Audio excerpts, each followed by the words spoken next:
Фотографический архив Международного информационного агентства «Россия сегодня» – это уникальная коллекция, которая насчитывает более миллиона фотоизображений с начала прошлого века и до наших дней.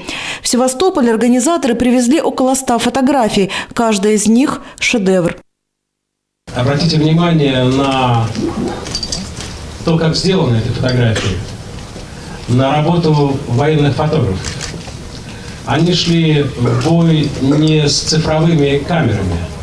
Они снимали на пленку. Они снимали это не с каким-то гигантским зумом, который возможен в наши дни. Они делали эти кадры реально с риском для жизни. И многие из них погибали. Выставки такого масштаба и уникальности на постсоветском пространстве еще не было. Севастополь первым принимает экспозицию. На фотографиях военных корреспондентов лица героев Великой Отечественной войны и уже, к сожалению, почти забытой Первой мировой. Действительно, война забытая. Кстати говоря, всерьез коснулась Севастополя. Первая мировая, я имею в виду. Даже знаменитый памятник, который нынешнему поколению севастопольцев неизвестен, Камчатский люнет, гигантский был красивый памятник, царь открывал, но по существующим данным погиб именно во время Первой мировой войны, когда случайный снаряд с Гитлера залетел, вот именно в него попал. Особая ценность коллекции архива – фотографии периода Великой Отечественной войны, сделанные фотографами Софинформбюро на полях сражений. Среди них работы классиков советского фоторепортажа Георгия Зельмы, Евгения Халдея и Анатолия Гаранина. Они поддерживали боевой дух советского народа в тяжелые дни войны. Выставка фотографий для историка – это всегда удивительная возможность посмотреть на историю с какой-то необычной стороны, необычный ракурс увидеть. Недаром Владислав Микоша говорил, фотография и кинокадр останавливают время. И вот мы здесь увидели кусочек времени, например, начало Первой мировой войны или Великой Отечественной войны. Конечно, есть фотографии, которые особенно интересны. Например, фотографии Севастополя после его освобождения, 1944-1945 год. Вот эти фотографии мне были интереснее всего. Меня больше всего тронула фотография «Проводы женского батальона», 1917 год, Первая мировая война. Женщины в военной форме, обритые наголо и абсолютно трагичные лица. Такое ощущение, что они понимают, что с этого боя, с этой войны из них мало кто вернется.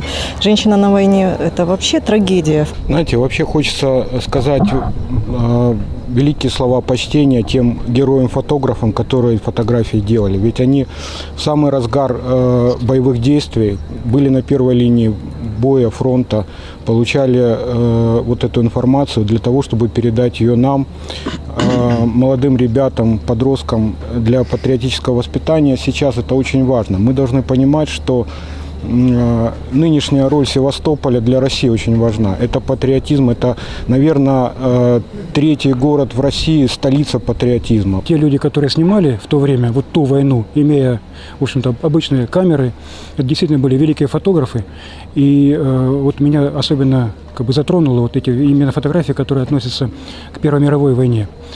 Потому что я понимаю, я, наверное, может быть, один из последних фотографов в Севастополе, который снимает на пленку.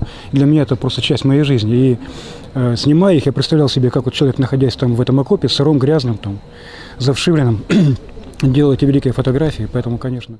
Центральное место в экспозиции занимает серия репортажных фотографий фотокорреспондентов Международного информационного агентства «Россия сегодня». С военных учений, парадов, выставок вооружения, демонстрирующих современное техническое оснащение и боевое состояние российской армии и флота.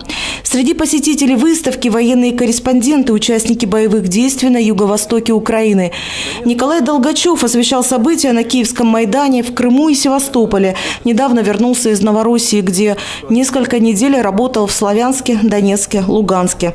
У Николая Долгачева 2 детей. Скоро родится 3-й. Говорит, отказаться от работы в горячей точке можно. Но на войну журналисты-добровольцы едут, чтобы показать миру правду о событиях. Говорить правду. Я там за наши репортажи, я готов за каждое слово ответить, что это правда. Мы ни разу не соврали, не пытались предоставить какие-то недостоверные факты или как-то уйти от обсуждения моментов, которые происходили. Мы все говорили так, как есть. К событию, произошло это или не произошло, оно не может исходить из политических представлений. Если в жилой дом попадает снаряд, значит в жилой дом попадает снаряд, и мы об этом говорим. Украинские СМИ об этом не говорят, если это им невыгодно. И это уже показатель того, что это не журналистика. Это просто попытка поставить факты в такой очередности и говорить только о тех фактах, которые выгодны, и не говорить о тех фактах, которые невыгодны. И это уже пропаганда чистой воды, и это на Украине, к сожалению, вот практически на всех основных телеканалах это уже...